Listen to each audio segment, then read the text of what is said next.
Me and Jack are hanging out today, and he is distraught, totally distraught.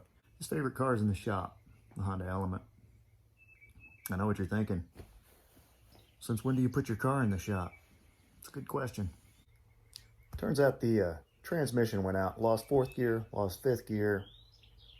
So it's gonna have to have a new transmission put in, or at least a good junk one.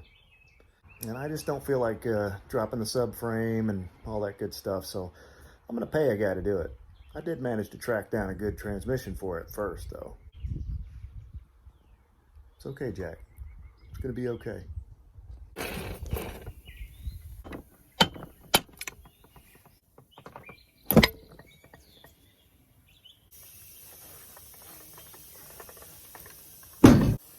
This side here, there's the part number for it. And the other side is that part number right there.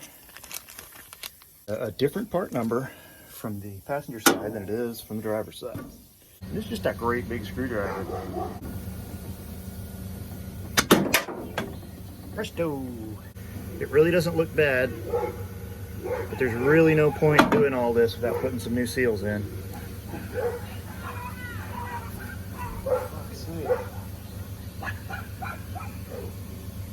More dogs.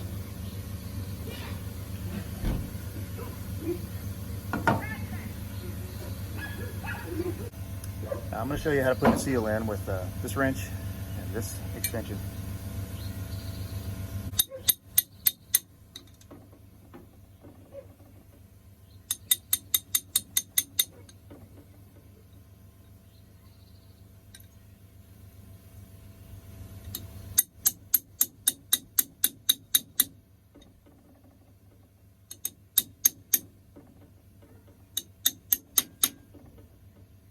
That's it.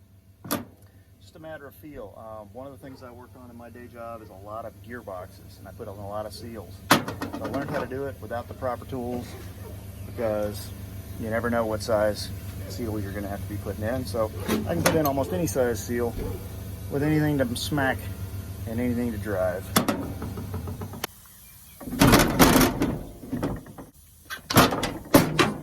Same treatment as the first one. Again, not in terrible shape. Set the seal in there. I'll tell you what, I'm going to flip this up on its side so I can get a better whack at it.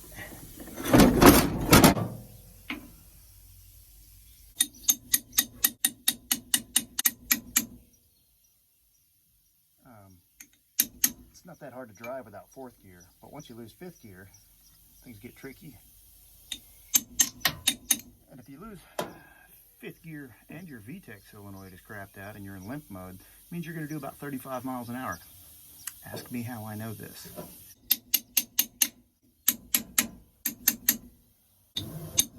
I've got one more seal I want to replace on this. I don't know that technically this is a seal. It's a boot. It is incredibly rotten and like falling absolutely apart. There's chunks of it falling off in my hand. So I got that new.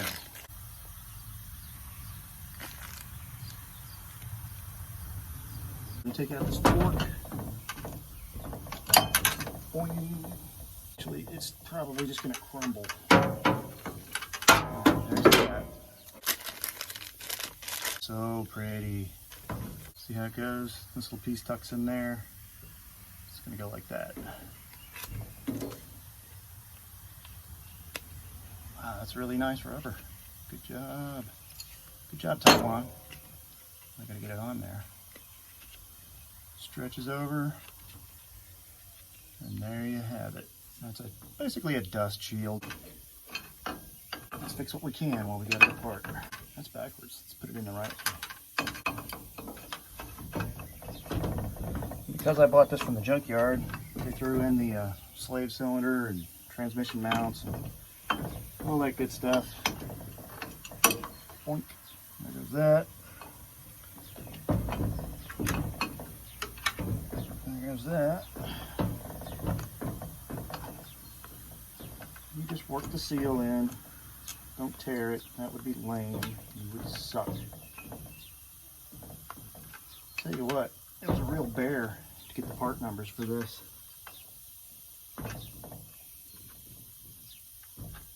And again, there were no videos on the interwebs explaining this in any great detail. There is one really good one of a guy swapping a transmission. That's worth watching. There we have it. This is just your regular old original formula gunk. Non-foaming, none of that stuff.